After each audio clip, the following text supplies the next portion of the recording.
Good morning, trainers. Can everyone hear me? Let's see what's going on with the chat. I think I fixed my microphone. Sorry for that delay. Let me know in chat if you can hear me.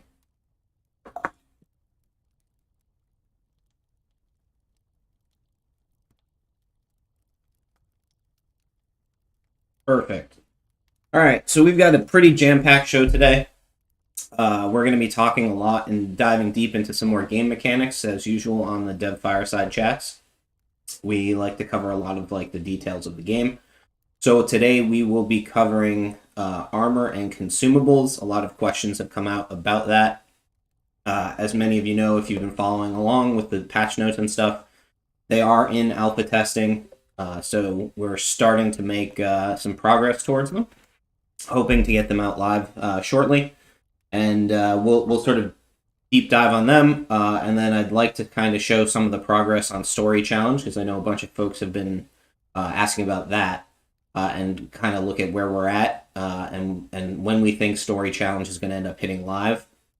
I will say that I'll be playing a staging version, so we do have a bunch of different development efforts underway. So this one in particular is mostly focused on the Story Challenge gameplay. We have other staging releases that are focused on rewards and other stuff like that, but I figured the gameplay and the game design was probably the most important. So let's, how's everyone doing this morning? I think we're ready to get going. 34 people, actually a pretty good turnout. I know it's about an hour earlier than most people, so I'm still waking up, but let's get right into it. All right. So like I said, I'll be playing on staging. As you probably can see, some of my Cryptomon are wearing armor. Don't mind this guy, he's actually frozen. So we'll unfreeze him. And we'll also give him some stuff. Let's give stuff to get up to speed. So the way that armor works is you have your own equipment manager, which is the button at the top with the Cryptomon's face on it. You can essentially come in and you can adjust. Oh, there you go. How about now? There we go. So it happens when you try and stream from a device. Perfect. Now you can see? Awesome. So up at the top, you've got your Cryptomon Equipment Manager. So you can click on that. And it shows you all of your Cryptomon. The only Cryptomon that can wear armor are juniors and adults. So you cannot equip armor on babies. That's just one of the natural things that happens. So babies can battle now, but they cannot wear armor. Anyone who's played any type of MMO will recognize this sort of mechanic where there's a bunch of different slots that you can put armor into. Some folks had some questions on Telegram about how armor works. Is it a set? How does sort of the mechanics of it work? So right now for the initial launch, there'll be 4 slots that you can get gear in. So we've got a head slot, a chest slot, legs, and back. Those are the only 4 slots that'll be available initially with Story Challenge. You can equip different armor in them individually, so it's not like you get one set of armor and then you get another set. You have to actually earn each of the individual pieces. And so if we go to look, I have a bunch of stuff loaded on my dev account, but there's a whole bunch of different tiers of armor that you can get. So they go from 1 to 5, sort of similar to the Tamagotchi power-ups. So if anyone's been playing sort of leveling their carrying boosts and things like that, it's a similar mechanic. So armor has a raw material called armor scraps that you earn during Story Challenge. And those armor scraps basically are used to craft different pieces of gear and also upgrade them. So in this case, we've got, say, the Conqueror's Helm. I can equip the Conqueror's Helm, and you'll notice that my stats on the right-hand side change. So Conqueror's Helm gives 8 physical attack, 8 elemental attack, 3 defense, 6 health points, and fortitude and strength are not on the PvE gear. So the Story Challenge gear is focused purely on PvE. Fortitude and Strength are actually PvP stats, so they will only work in PvP. So if you wear armor with Fortitude and Strength, then you basically, it will only work if you're fighting in PvP. Where do we get this equipment? From Sido Chess. So this will be earned from Story Challenge, and I'll walk through that when we get to the Story Challenge walkthrough. But the armor scraps will essentially be earned during your daily play from the Story Challenge, and then also obviously in like the treasure hunt and other places you'll be able to potentially buy them in sort of one-off packages. We won't sell armor scraps straight away, so it's not like something you'll be able to buy every day. It's really, the armor's designed for to be something that you have to earn. Game progression obviously is super important. So from my perspective, you should have to play the game in order to progress. I hate pay-to-win games. I much prefer games of skill and games of sort of engagement and activity. So that's sort of what we're looking at from a gameplay perspective. In terms of the way the equipment works, the stats, as you see, are not genome stats. So it's not attack, and it's not elemental gene, elemental talent. It's not resistance. It's not stamina. So these stats are actually are the genome stats are what I would consider raw stats. So raw stats are essentially adjusted based on your training levels, whereas these stats are battle stats. So battle stats are essentially what happens to your raw genome stats after they run through our battle formulas. So in this case, 8 physical attack is the equivalent of whatever your training level is on attack. And the other thing to keep in mind is that these stats offset themselves. So the way it works in the current system for the battle formulas, the system calculates your attack and your opponent's defense, and then they offset each other. These battle stats do the same thing. So if I have 8 physical attack and my opponent has 8 defense, they offset each other. If one of them is higher versus the other, then either damage will increase or damage will decrease. So, for example, let's say I had a piece of armor that had 100 defense, and you only had 20 attack. That 80 difference in defense is actually going to get subtracted from your baseline damage that you would normally do before you had armor. The other thing to keep in mind is that there's actually 3 sets of armor for the story challenge release. So Conquer is the attack stat set. You'll notice from the stats that it has very high attack, high physical attack, high elemental attack, and then lower defense. The second set is Vanquisher. Vanquisher is a balanced set, so you'll notice that the stats are even. So in this case, physical attack and defense are exactly the same. In all cases, the health points that are added are basically exactly the same. But where they really differ in stats is a physical attack versus defense balance. And then there's a third set that is the Guardian set. And the Guardian set is heavily weighted towards resistance, towards defense, sorry. So what this does is it allows you to kind of make a decision on the armor that you have equipped that you want to sort of build out for your character that will allow you to either fill in gaps in your genome. So let's say your Cryptomon is an attack Cryptomon. It doesn't have very strong defense. And so you want to sort of have more defense. So you would use the Guardian gear in order to basically increase your defense and make yourself a little bit stronger from in terms of damage taken. The other nice thing is it actually adds a layer of strategy. So if you want to deck out your Cryptomon in full defense gear, and then I'll talk a little bit about this, but eventually other types of accessories focus on defense or HP, you can essentially build what would be your standard tank concept from MMOs. So you could, in theory, build a Cryptomon that has super high defense and super high HP.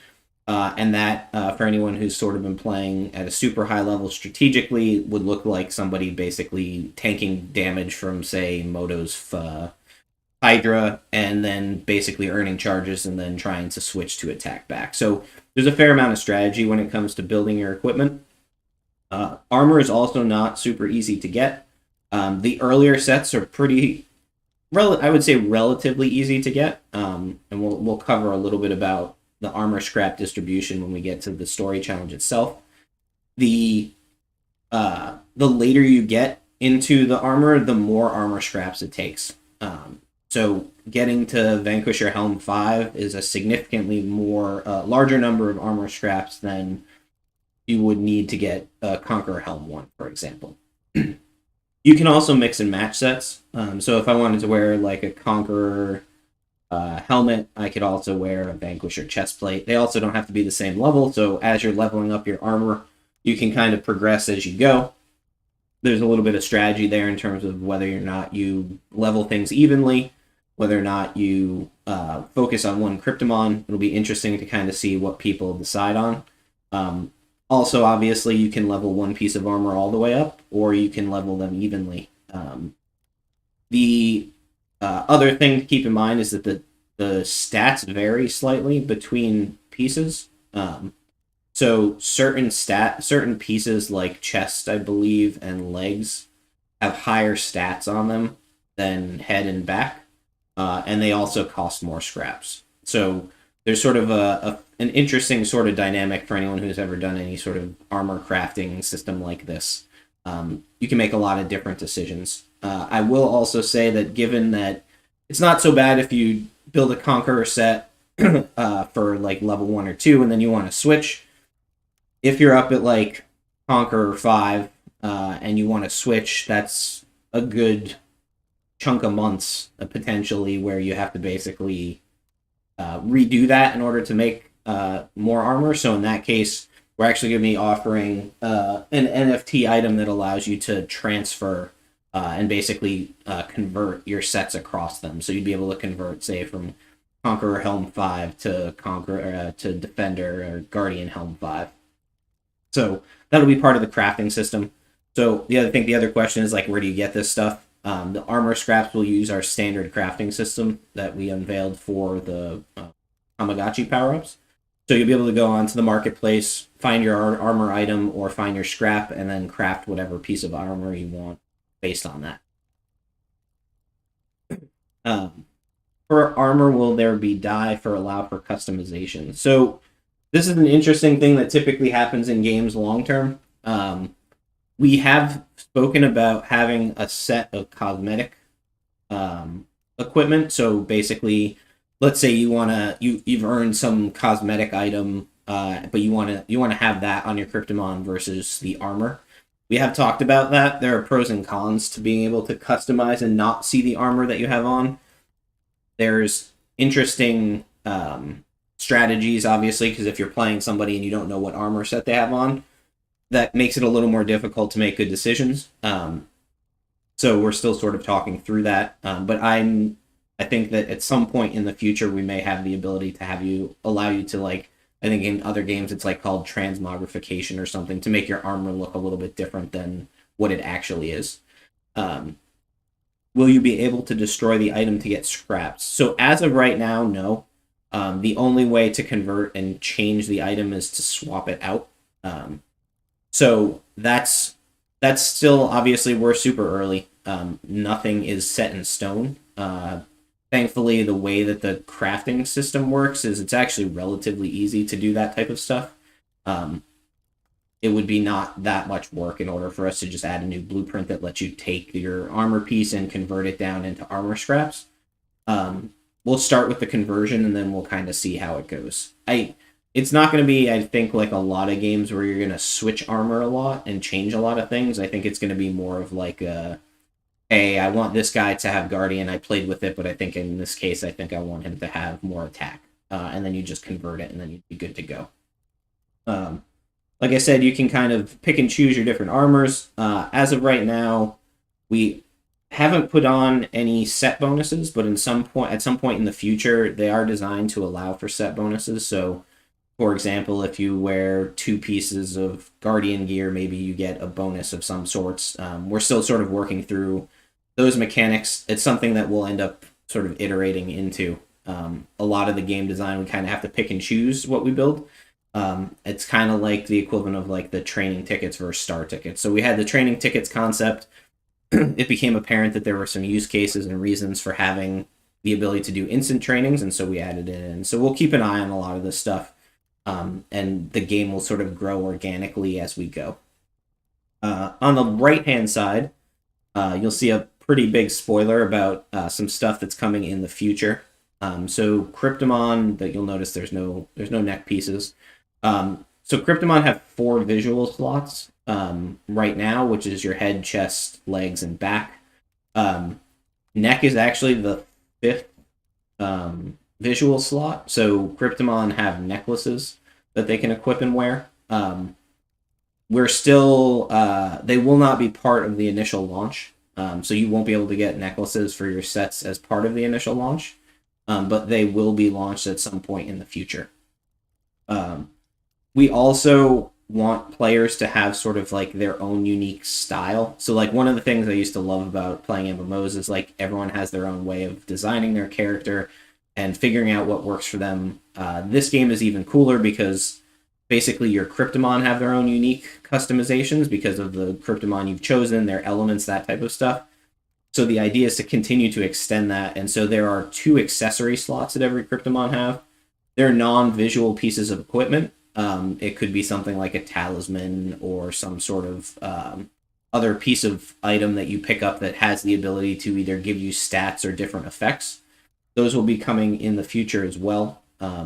We'll talk a little bit about how those things will be distributed and what the mechanics are for them. We are looking at doing sort of one-time, limited time events where you'll basically be able to earn unique NFTs that fit in some of those slots. So it's going to be, I think the game as it stands today has a very good base, which is what we've always talked about. The battle engine's pretty solid. It plays well. This is where we start really picking up on the MMO concept. And so this is where you'll start to differentiate yourself. So like I talked about, someone had mentioned, I think on the chat, it might have been Junior actually, he had mentioned that he was concerned that everyone would have the same armor, and so it would not really have an impact on the game. That's typically very true. So in most MMOs, people have the same armor. It doesn't really do much. Everything sort of offsets itself. The way that most games handle that is they have sort of different flavors of armor, different mechanics, and so that's why we ended up with 3 armor sets, because I wanted to give players the ability to kind of customize essentially what they wanted to about their character. And so the idea here is that your accessory slots and probably your neck are going to be like your area for really sort of differentiating your character. So let's say like your Moto and you're playing your fire Cryptomon that's insanely high damage with fire element. Maybe there's an accessory that comes out during one of the limited time events that boosts your fire elemental damage, in which case basically you try and get that and throw it on your Cryptomon, versus sort of maybe there's another event where you get a very high defensive shield type accessory, and that basically would allow you to create that tank concept. So we're gonna sort of play around with a lot of different options when it comes to accessories.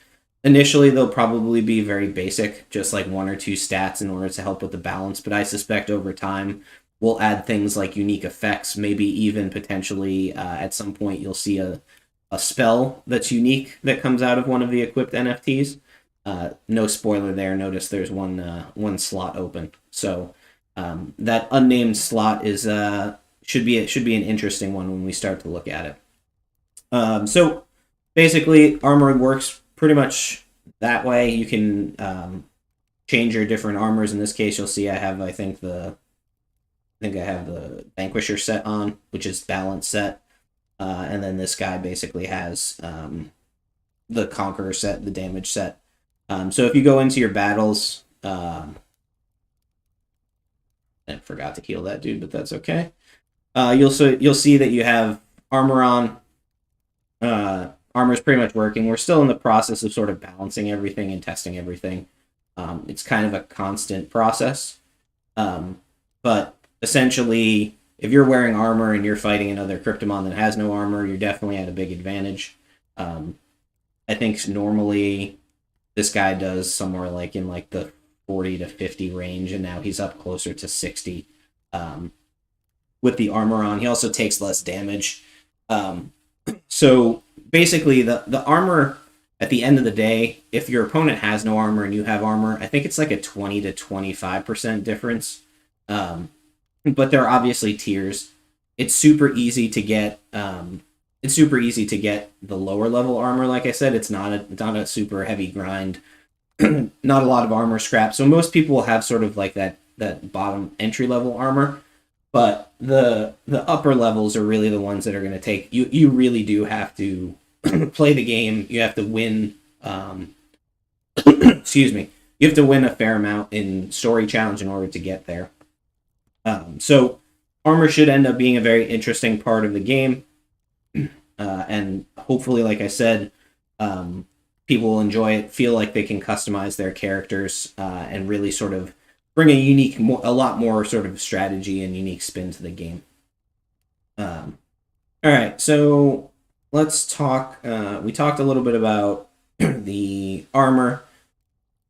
Let me pause for a second, and I'm going to switch. I'm going to switch. There's a bug in this version with the consumable, with the inventory that just came out yesterday. So I'm going to actually switch. I'm going to switch to my main account. Give me 1 second, and I'll show you the. Consumable stuff that I wanted to talk about on.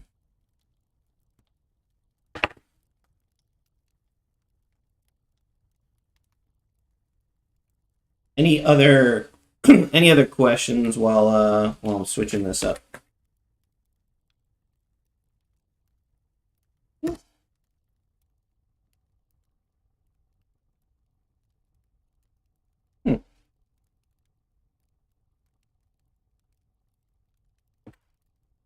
So are we going to follow the roadmap as it was planned, or do we have some delays? Okay, so I'll cover a little bit about the roadmap as we are now.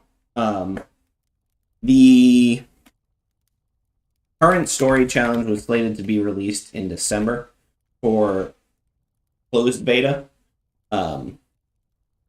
The problem with the story challenge being released closed beta is that there's progression in the game. So players basically, and we'll talk a little bit about this when we get to the story challenge stuff. The real issue is that with story challenge, you essentially can, you have to progress, and so you have to sort of win through the stages, and you have a limit you can play per day. So you can only finish one story challenge a day, and you have to play like a bunch of them in order to progress to the next challenge to get different items, and we'll talk about that. But the problem is that if players play it early, they'll have an unfair advantage, and they'll be able to get to the Kmon rewards faster. So we're sort of still assessing how that's going to work. If the release is solid, we'll look to release it early, just open to everybody. But if we do end up having to do some polishing and there's some issues in testing, we'll end up probably pushing it out. Obviously, the December is a bunch of there's holidays, and people are sort of the dev team obviously has to take vacations at some point, even though they don't really get very many vacations with me involved. That's obviously a tough time of year from a dev perspective. So I suspect that the open release of Story Challenge will be in January, which obviously we're a little bit late, but like I had mentioned, we've got a fair amount of stuff coming. So you've got armor and you've got consumables, and there's just a lot to the game. So I'll keep everyone posted in terms of timelines as we go. We're working on sort of bringing all of, like I mentioned, that staging release that I was playing on is only like a small portion of the game. When we build the games in order to build it in a way that we can get things done quicker, we actually create a bunch of different development streams, and so everything for Story Challenge is broken out into like 6 dev streams, and so we've got teams working on each of the pieces. And so then we have to basically bring them together. And we're pretty much at the bring them together point right now. So once we have them all brought together and we see how everything's working, that's when we're going to make the decision on when we sort of launch. Obviously, you guys have known me for a while. I'm not one to launch a product that I'm not sort of fully behind. I think it's a bad experience for players to have a ton of bugs. Obviously, it's okay if there's some issues, but I'm gonna sort of hold off to make sure that the level of quality that I expect from our releases is met. And I know that's not the greatest answer, but like I said, we'll have more information over the next coming weeks, just because we're sort of putting everything together right now. But we may end up skipping that closed beta phase if we're allowed to, just in order to kind of get everything out faster. And obviously, we've been working on it for a while, so we know we've been testing it internally a lot more than we normally would with a release. We usually do some testing internally and then launch immediately to the closed beta. So that's sort of where we're at in terms of roadmap. The rest of the roadmap we're trying to stay on target with. So Battle League will come after that. Maybe if we have time, we'll talk a little bit more about Battle League. We've got some screenshots and stuff, spoilers to share there. But Battle League will be coming very quickly on the heels of Story Challenge, which I'm super excited about, because I just want to. I think the game is really designed around PvP. We've got a great community of people that are very competitive, but in sort of a constructive way. So here's the consumables. The battle consumables are earned from Story Challenge itself. They're at different points in the rewards bar, and we'll look at the reward bar. I think I've shared screenshots of it before. But the rewards bar, basically, you have to earn stars from different objectives, and depending on how many stars you earn in the day, that's how many prizes you get from the bar, and then they reset daily. So the consumables are really focused around sort of the ability to enhance your Cryptomon's stats for a short period of time. And a lot of this stuff is still being balanced. Like I said, we're still testing some of it. But there's a set of consumables that are called basically Berserker Serum and Sidestep Serum. These are consumables that you can use within the battle that essentially will allow you to increase your crit chance and your evade chance. The way that consumables work is they put an effect on your Cryptomon for a period of time. In this case, the battles, I think the Berserker Serum and the Sidestep Serum are for 4 turns. And they also come with a cooldown, so depending on how strong the effect is, you will not be able to use a consumable on that Cryptomon for a period of turns. So, for example, if I use my Berserker Serum, essentially what will end up happening is I'll get the crit chance increase, and then I'll also get a small debuff that basically says that I can't use consumables for X number of turns. The reason for doing that is we really needed a way to balance them. And then, yeah, Perry, they don't use a turn. They're very similar to swaps. So you can use one of them and then you can attack. It's definitely an interesting thing to see sort of how they come into play, especially with the health potions. But I'll sort of cover that in a little bit. I will say that I've played a few games. I think it was even with Axel. Played with somebody. And I was not even, I completely forgot about the consumables. And next thing I knew, 3 or 4 turns later, I was in big trouble. I think it's interesting to sort of look at the use of consumables. I think they'll be more, they're designed to help in Story Challenge to help you get past fights that are too difficult. So there's obviously a wide range of Cryptomon stats and sort of levels. The consumables were originally designed to allow you to, say, for example, beat a set of Cryptomon that were stronger than you are. In our initial playtesting, they weren't strong enough in order to do that. So that's why we ended up adding armor as well. But they do seem to have a pretty big impact on battle. I would suspect that a lot of people will sort of use them more sparingly in PvP, in PvE, and sort of use them in PvP. I think that you won't always, depending on the skill of your opponent and what's going on in the game, I don't think you will need to use them every game necessarily. But I suspect in competitive play at the very highest levels, you'll see them used quite often. Can the enemy see when and which consumable you use? So yeah, the consumables add an effect on the effect bar. So when you're looking at your Cryptomon in the battle, there's all those little icons that show up underneath your bar. An animation plays, and I'll see. I think it's working on this account. I'll try a battle after this and see if I can use it. I think the latest version had consumables working. It'll play an animation, and then you'll get a buff. You'll get the buff and the cooldown, so your opponent can always see what you have, and they can kind of see how long the cooldowns are on your spells. Like I said, we're still balancing some of this. There's also a set of elixirs for increasing your core stats for battle. So there's Elixir of Elements, which increase your elemental gene points. So this is pre-training. So for example, this would be the equivalent, let's say you had a Cryptomon who had 90 elemental gene, like they had let's say 90 and 90. They would essentially get the equivalent of 105 elemental gene talent at that point. So there's different ones. So there's one for elements. There's one for defense. So defense is basically an increase in the amount of defense. That's pre-training, obviously. So they scale with training, which is good because obviously if you get a lot of consumables if we increase the level cap, you don't want to have that scale. The armor is a little bit different because the armor doesn't scale with training because it's post-training calculations. The idea there is most likely if we have a new level cap, we'd have a new set of armor to a next tier. There's also an elixir of strength, which increases the attack genes. And then there's sort of two different ones that are there's one here, Perry. There's a attack for large, medium, and small. All of them have large, medium, and small versions. You can usually tell based on how full the bottle is, which one it is. The stat ones, so we've got the stat ones and we've got the crit and the evade. There is also two other additional types these two are the ones that are going to be the most interesting to balance. I think we have a pretty good balance on them. But the first is health potions.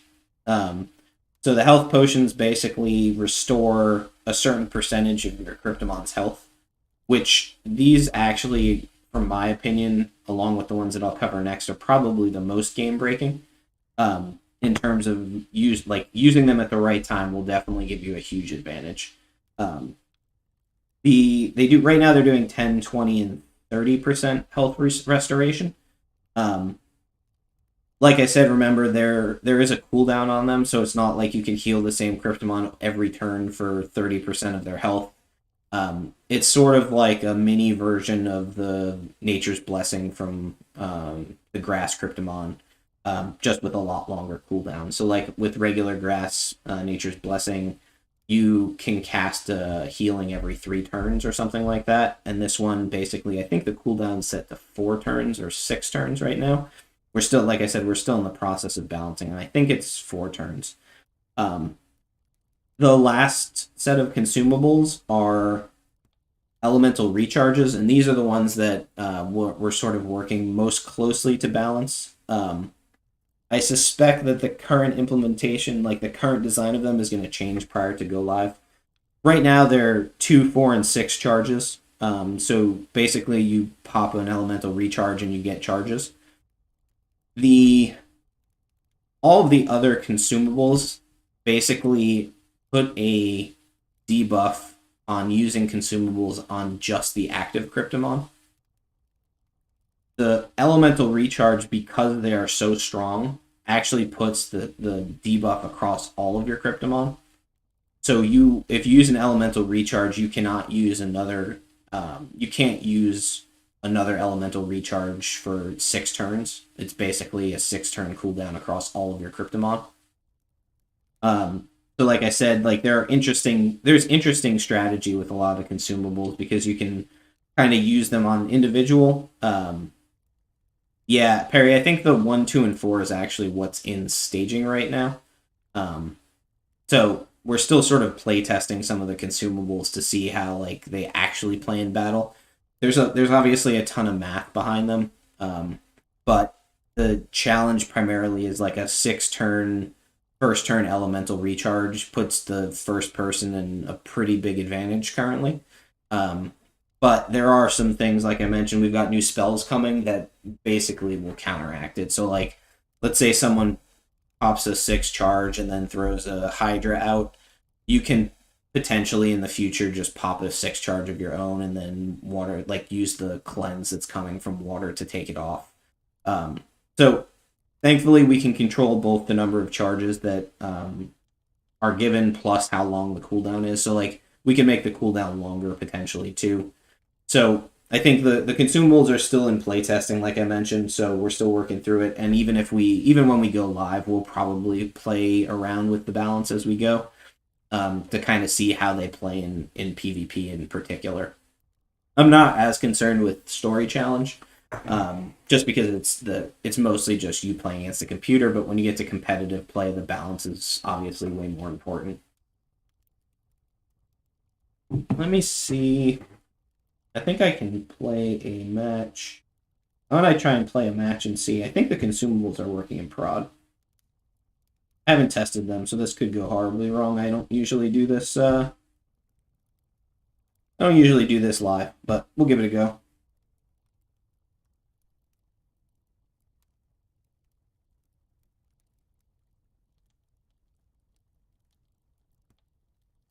So on the left-hand side on the bottom, you'll see essentially you have your consumable items. In this case, you'll see, let's say, like I just used like a physical attack, strength large. So up in the top left-hand side, you'll see that I now have a debuff. A little small probably to see. You can see the turns counting down. So it's a 6-turn debuff for using another consumable. And the strength basically lasted 4 turns. Now it's down to 3. Now it's down to 2. And you'll see here, let's just take a look. I think my attack is doing 80 right now. Let's see what happens when it pulls off. I'm just going to heal myself. Let the turn tick. All right, so now it's off. So I was doing 80. Oh, that's not helpful. They always do that. So they're going to defend. Let's see how much. So 50. I'm going to check again. Let's see. So before I was doing 80. Now I evade. This is just a comedy of errors. Let's see one more time. And a crit. Can't really tell. Give it 1 second. Like the computer knows that I'm trying to show it. I'm going to use a health potion.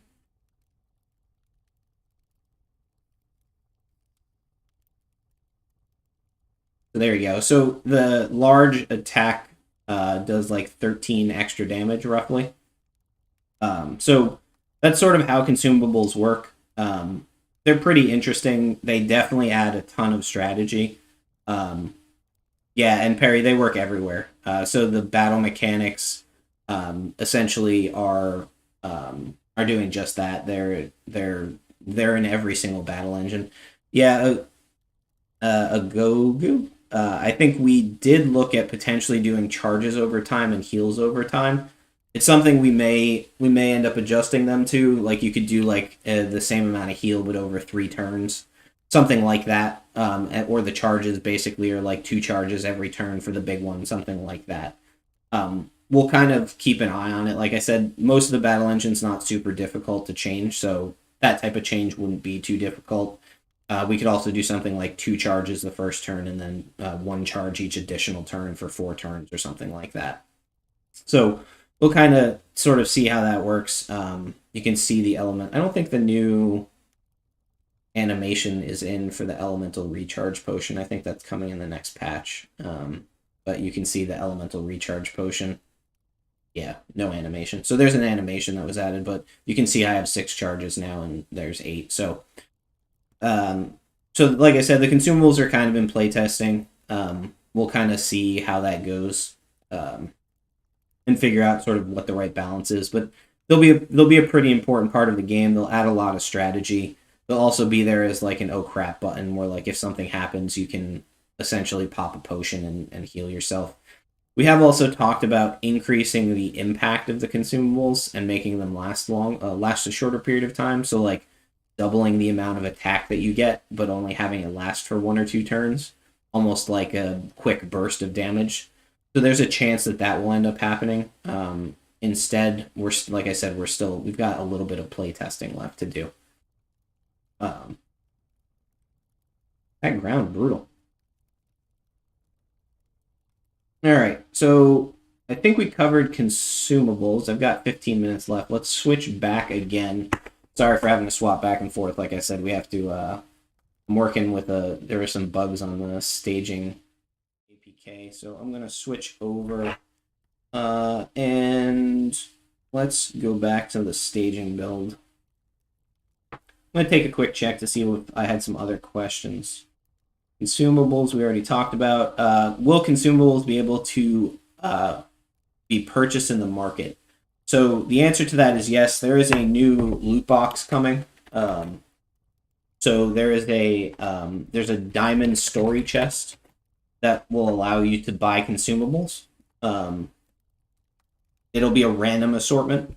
So consumables obviously have 3 tiers. You've got your small, your medium, and your large. There'll be a random assortment with a certain number of small, mediums, and larges, and a chance, obviously, depending on sort of how lucky you get to get more of each.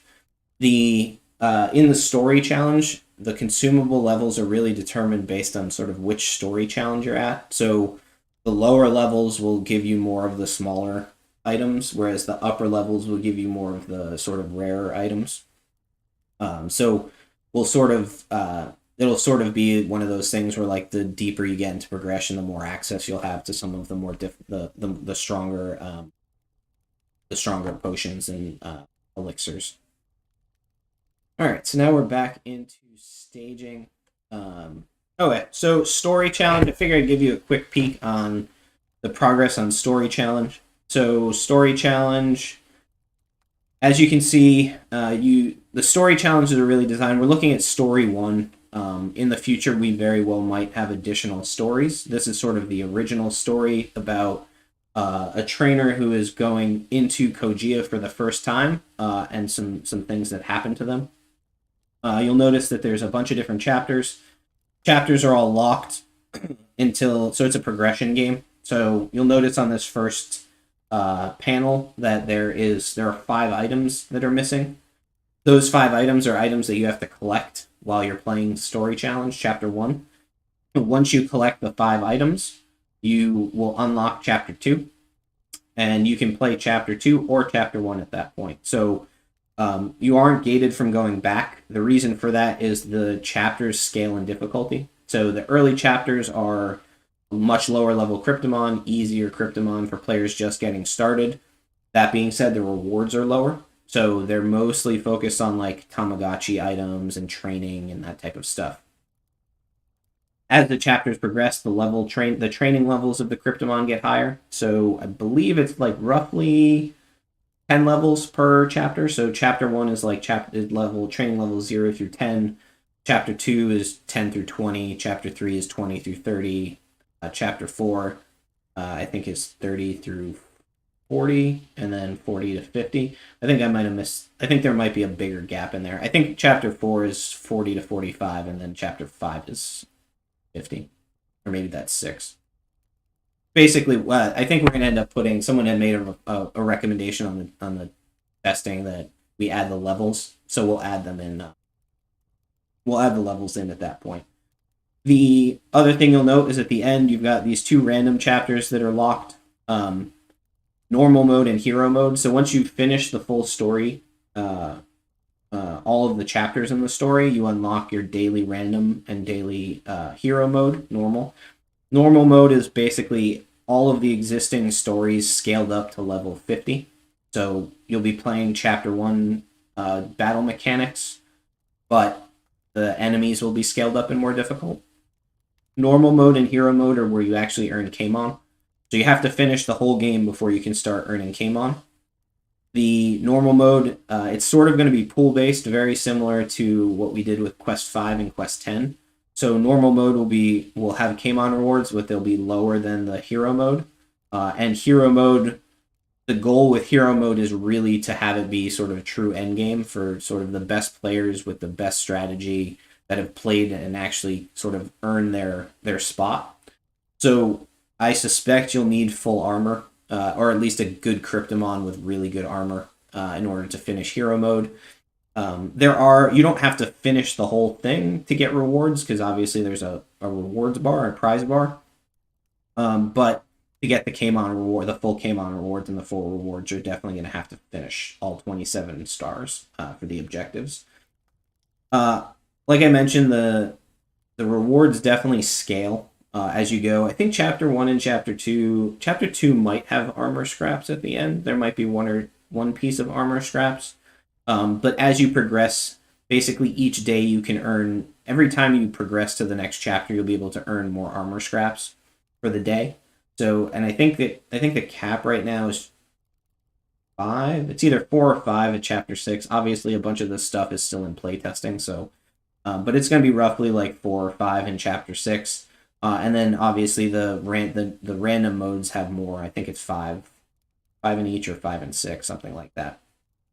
So the further you get into the game, obviously the more scraps you can earn, because it takes more to make your armor. The current estimates, if you just play, I think it's normal mode, and you're winning every day, I think it's like 2 months to build one set of diamond armor, something like that. So it's not a quick progression. The idea is that you play the game, you earn your scraps, you have to kind of go through all of the chapters to kind of get there, and then you play daily, and you sort of continue to earn your rewards. So when you come in, you'll be able to pick your chapter. Like I said, there's a whole bunch of stuff that's under development. So the rewards bar up above is how you earn your objectives, how you earn your rewards, obviously through the star objectives. The bar is not working because the bar functionality is actually in another code branch, so we didn't merge it in. This is just the one that's focused on sort of gameplay. Up in the top right, you'll see your objectives. I'm at like 0 of 27 right now. And then you've got your battle stamina potion, which is that icon in the top right. So the way that play works is you'll notice this first stage is available, second stage is not. You play through the stages 1 through 9. When you beat a stage, it unlocks the next stage. So if I win in stage 1, I immediately have access to stage 2. It doesn't matter how many objectives you play, or how many objectives you win. If you win the battle, you'll automatically open up the next stage. In order to get those story items that you saw on the original screen, so this screen, you have to basically finish the whole story, the whole chapter for the day. So once you finish stage 9, you'll have gone through there's a different little story each time, and you earn a different piece of the story items. Once you win the 5, that's when you can unlock the next chapter. Axel, oh yeah. So I see some questions in the chat. I'll cover this. I know that I'd mentioned that the training levels were 0 through 10. You actually get scaled down. So basically, if you are, let's say, level 50 and you go to play chapter 1, you actually get scaled down. Your training levels have a cap in each of the story chapters. This was just basically because otherwise you'd essentially one-shot everything. We're still working through the balancing. Right now, if you are playing in the first level, basically I think the cap is like 15. It's either 12 or 15. So basically you'd be at level 15 and the max opponents would be around level 10. So that's one of the things that we're still actually working on balancing to make sure that it's difficult enough. It has to be difficult enough for you to be able to still do the objectives, because if you one-shot stuff, you're not going to be able to finish the objectives. The other thing to note is you get to play each stage once. If you lose or you do not finish all of your objectives, that is where the battle stamina potions come into play. So every day, you essentially get 3 free replays as of right now. So a lot of this stuff I'm mentioning is in playtesting, subject to change. but you'll get essentially three free replays. So what that means is, let's say you lose a stage. In order to play that stage again and to continue to progress, you get to use one of your free replays. If you only finish 2 objectives and you want to go back and finish the third, that will also cost you one of your free replays. The battle stamina potions essentially are a way for you to buy additional replays if you choose. I suspect if you're good, you probably won't have that issue. And obviously, they're not going to be super expensive. I think we've been talking about like 1 for $1 or 5 for $3, so something pretty low. Obviously, with the game, we want to reward players that are sort of doing using the best strategy and winning, and also give players a chance that struggle a little bit to a way to kind of continue to catch up. At the end of the day, we kind of have to earn some revenue from the game in order to sort of pay out rewards, and so this is one of the mechanics that is being introduced in the story challenge. So when I go into the battle, I can pick my Cryptomon. Oh, I probably shouldn't have armor on. Hold on. Oh, actually, I can play with that other guy. So there's some things missing here. So there's a whole story component to the game. I won't spoil much of the story, but there's basically when you come into a story for a chapter for the first time, there's a cutscene and it basically will tell you, like, there's some dialogue between characters and you kind of learn a little bit about what's going on in Kogia. And then each of the stages themselves also have some dialogue cutscenes, which is why it's called Story Challenge. So you'll learn a little bit about the lore, the story of what's going on in Kogia, and why you're sort of doing what you're doing as part of the play. That is in another code branch as well. So like I said, we're in the process of kind of moving stuff around and getting everything sort of brought back together. So Perry, getting... I think one of the things we're looking at, like the challenge here is like putting Kamon in the earlier stages is really a problem because basically it requires no investment, right? So at the end of the day, we're trying to make sure that players are rewarded for the time and the effort that they put into playing the game. And so it's not that you won't be able to earn anything because you'll be earning NFTs. If you want to sell your armor, you can sell your armor. But given the fact that you can out-level the earlier chapters pretty easily, there was no way that there was ever going to be Kamon in like chapters 1, 2, and 3. It's just not something that will end up happening. We'll keep an eye on things. The reward system is a framework, so if we end up wanting to put some Kamon coin into the earlier chapters, we can do that. But our goal really was to focus on making sure that the Kamon rewards were as sort of large as possible for the players that have invested the time in actually playing the game. So we'll keep an eye on it, but paying any amount in the lower levels is a problem because you just basically get one Cryptomon and you farm on like 100 accounts. There's a lot of challenges with blockchain games. It's a lot different just because you have to sort of keep an eye on the balance of the economy and where you reward players. Obviously, people want to be able to earn Kamon so that way they can spend it and buy things in game. But at the same time, we have to balance it to make sure that the rewards are good enough for people who have invested in their Cryptomon and have actually been playing the game for a while.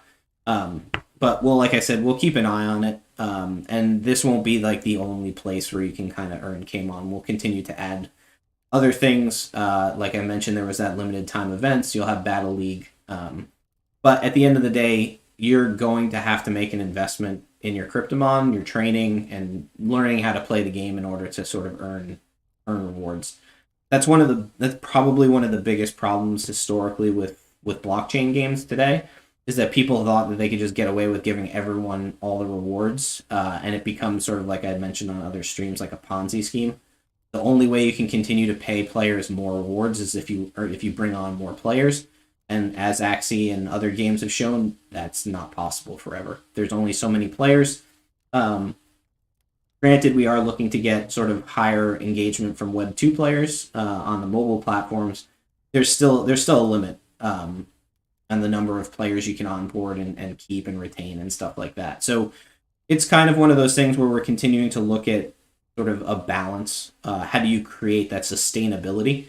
And if we find that the rewards are super high in the random modes because no one's there, we'll look to add those some of the Kamon rewards further down. Because I definitely don't disagree that like the grind from level 40 to 50 training wise is I think halfway is like level 37. So at level 37, you'll train basically your Cryptomon halfway. The other thing to keep in mind is that with the story challenge, like I mentioned, the earlier chapters are really focused on level up and Tamagotchi and training. So there'll be star tickets in some of the earlier challenges, which will help the leveling process as you go. So it's not that it'll. I think with the creation of star tickets, we've seen definitely a faster progression to level 50. But like I said, the goal is really to reward the players that actually have played and are sort of committed to playing the game. It's not designed to be a game where you come in and the first week you're earning $10 in Kamon rewards a week. It's just not sustainable. So because at the end of the day, you either need to earn more money through selling stuff or bring in twice as many players. So at the end of the day, it's one of those things that we're trying to find the sweet spot in the balancing. And hopefully we'll sort of hit the mark, and if not, we'll adjust as we go. Like I said, nothing ever is set in stone.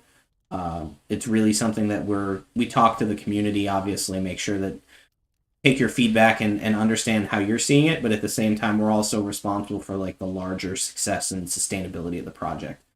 I don't want to end up like Crypto Mines and be hot for 3 months and then be completely dead. So that's sort of what our general strategy is, and that's sort of what the thought process was. Soul Calibur, when Friend v Friend coming out. So the last patch that came out this week on Thursday has the new matchmaking system, and so far it has been pretty solid from what I could tell. I haven't had too many complaints, and most people have messaged me and said that it has been pretty good. So right now we're just coordinating with marketing to go over essentially what that rollout plan is, but I suspect you'll see Friend v Friend open beta next week. To be honest, I could turn it on now if we needed to. So it's not a development thing at this point. It's really just we're working to coordinate some messaging and the launch, and we'll get that out for sure. And hopefully those of you who haven't played will be excited to play with your friends too. I can't accept them on staging now, Perry. So in terms of gameplay, the battles are pretty much exactly the same. You still play an opponent. You'll notice I'm in a different battle scene, so that each story takes place in a different setting. It's essentially the same battle mechanics, same engine. As you can see, this guy barely hit me. We're still obviously doing some balancing. Right now, I think one of the things we'll end up doing is the Cryptomon, the bots will end up having the level that they are. This bot is probably level 0, and I'm level 15, which is why basically he's not doing any damage to me. As the stages go on, they get more difficult. So the early stages 1, 2, and 3, are like level 0 through 3 bots, and then it goes up from there. So the earlier stages are definitely going to be easier within a specific range. Like I said, there's also objectives that you have to deal with, so it's not just about beating your opponent. There's some strategy around like how do you actually do what you're supposed to do to complete the objective. You notice that once I beat stage 1, stage 2 opened up. Obviously, like I said, oh, that's a bug. There's a small bug where it's not remembering which stage I was in. Like I was mentioning, they get a little bit stronger, so as we go up, you'll sort of see the health points go up, which is one of the easiest ways to see it going up. And then obviously there's a whole bunch of story stuff that happens here. Your opponents will actually be different. Right now we're not changing like your opponent's screens or anything like that. But you basically continue to play through. I'm going to go back and pick my story so that doesn't happen again. And then you can kind of go through and you'll play all of your different battles. You can play 1 through 3. So you can play up to 3. So it's 1v1, 2v2, or 3v3. the it's definitely easier to do the objectives all in one go if you have 3 Cryptomon. So we don't limit it, but doing 3, like there are some challenges that basically you can't you really can't get done in a single battle with only 1 Cryptomon. There's just the objectives are going to be too hard to do all at once. Um, yeah, I have to check on the debuff. The debuff I believe is working because my health, the health on this Cryptomon is actually like 600 something, and when we go in, you'll see that it's lower. So you'll see that my health is normally 600, but it's 362. It's definitely working. The opponents are definitely getting harder. Let's see. This is the next tier of Cryptomon. Let's see how hard he hits. He's already taking less damage than the other guys. Part of the challenge with anything like this, where the training levels are not tied to the Cryptomon, and like the training levels aren't tied to gameplay, is that you really have a hard time balancing the early gameplay. It will definitely get better as you go along. The worst is definitely level 0 through 10 because the scaling is just abysmal when it comes to those training levels. But you can kind of see, like, I'm only doing 20 damage here, so this is much more even. Obviously, you got to look at the attack. This Cryptomon's actually heavy defense, like he's almost 100 in all defensive stats, so he's pretty strong, which is probably why he's not taking any damage. But like I said, the idea is that the earlier stages are definitely going to be a lot easier than the later stages. You still have to do the objectives, which make it a lot more interesting. I suspect that you'll be a little bit concerned with how hard it is at the later stages to do the objectives. So we're kind of keeping an eye on the balancing. And we're obviously going to do a bunch of play testing. So this is sort of just the first pass at balancing in terms of what's going on. But you can kind of see their health is going up. So I think the main thing we might need to look at is the scaling on defense.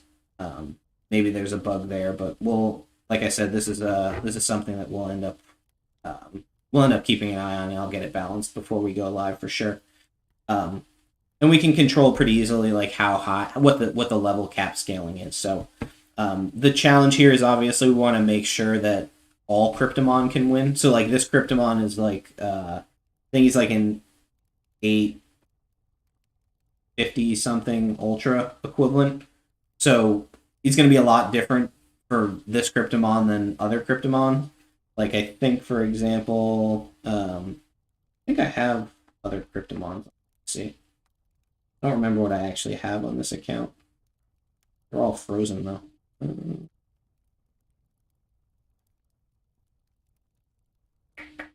Yeah, I guess I don't have anything to play with on this account.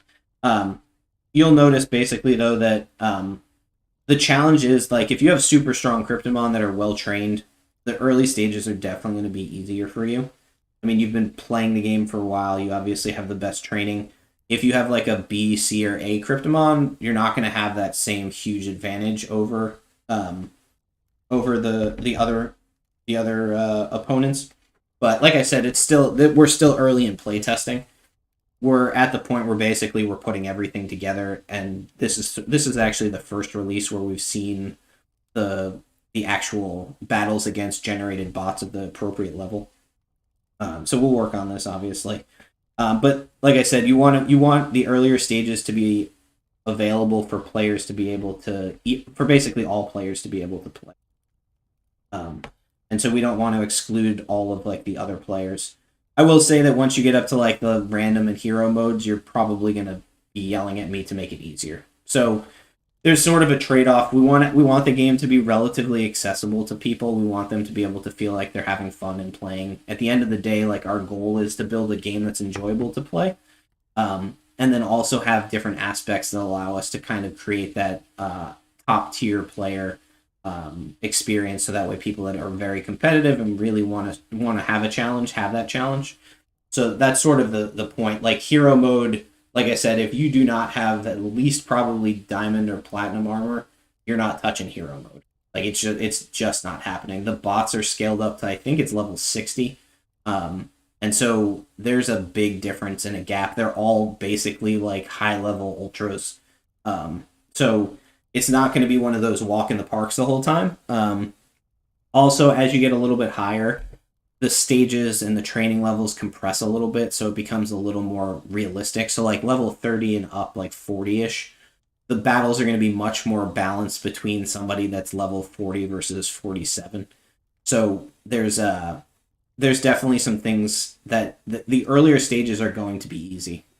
We'll do our best to kind of keep it balanced, but at the same time, we don't want new players to come in that have like weaker Cryptomon to get sort of discouraged and not decide to play the game. So it's definitely a balancing act. You typically see that in most games. So like if you play like Angry Birds, the early Angry Birds levels or stuff like that are super easy. It's just sort of a way to help. You want players to have an easy onboarding ramp, and then at the end you basically ramp up the difficulty. But basically you play through it. For the person that was asking, you can play one story challenge a day, one chapter. So if you look in the top left-hand side of my screen, you'll see a countdown. I think our timer in dev is like 2 hours, but it's 24 hours. So they'll reset every day to a daily reset with the loot boxes. So if you do not finish and you don't earn your objectives for the day, everything resets and you start over. So basically, the person that was saying it's going to take like 9 months or whatever to get to chapter 6, realistically, it's 30 days if you already are level 50 most likely and you basically outgear everything. You'll be done with the chapter stuff in basically 30 days or so, not including leveling time. If you're not fully leveled, you're going to get stuck. So like if you're level 40, you might get stuck on chapter 5 for a little bit and you'll have to kind of level through. The armor might help you get through it, but at some point, if you're not level capped, you are going to get stuck because at the end of the day, it's an MMO, like it's an RPG. So the idea is that the content does get harder, and you want to sort of have that feeling like you're getting stronger and being able to get better. So you can play once a day. Once you get through all of the story challenge stages and finish all of your objectives, basically you're done for the day, and then it'll obviously reset the next day and you can pick a new one. So this battle looks a little bit more even. It's a little bit closer. But like I said, at the end of the day, we're sort of trying to balance the mechanics here. And we'll see. We'll sort of play around with it. The tester squad will get their hands on it, and they'll sort of give us feedback, and we'll adjust the levels accordingly. So that's story challenge at a high level. It doesn't. Yeah, it doesn't take 9 months to get to level 50 anymore. Not with star tickets. I think the current estimate to level 50 is like 3 months. I have a spreadsheet with everything. So it's definitely not that long. Practice mode really did change things. Being able to get a Cryptomon up is much quicker because of the star tickets. You've also got Tamagotchi power-ups. And then obviously, like I mentioned, the story challenge the early chapters have star tickets in them as well. So it's not necessarily the grind that it was before. It definitely was a while before that, but with the creation of star tickets, it definitely is a lot quicker. Yeah, and that's the other thing. I mean, you obviously are trying to get a team of 3, but at some point it's not like we want players to come in and not feel like training is an important part of the game. So the idea is basically you are a trainer, you're supposed to be training your Cryptomon. We're trying to make it a little bit less sort of challenging in order to level, but there still needs to be some sort of progression and sort of challenge when it comes to getting up to max level. I think when you typically look at like your typical RPG game, it's usually like 30 to 45 days to max level. So we're a little bit over that with the current mechanics, so with just the star tickets. But there obviously we put star tickets in the loot boxes for gold and silver. And like I said, that sort of is something that we're doing to help. And then like I think what Ogo who said, like, we've always said that training your Cryptomon was important. So if a person comes in and they want to basically be able to start earning right away, they'll probably end up having to buy a Cryptomon that's trained, right? So it really does add value in order to sort of increase the amount of time that a person has to spend in order to sort of start earning rewards.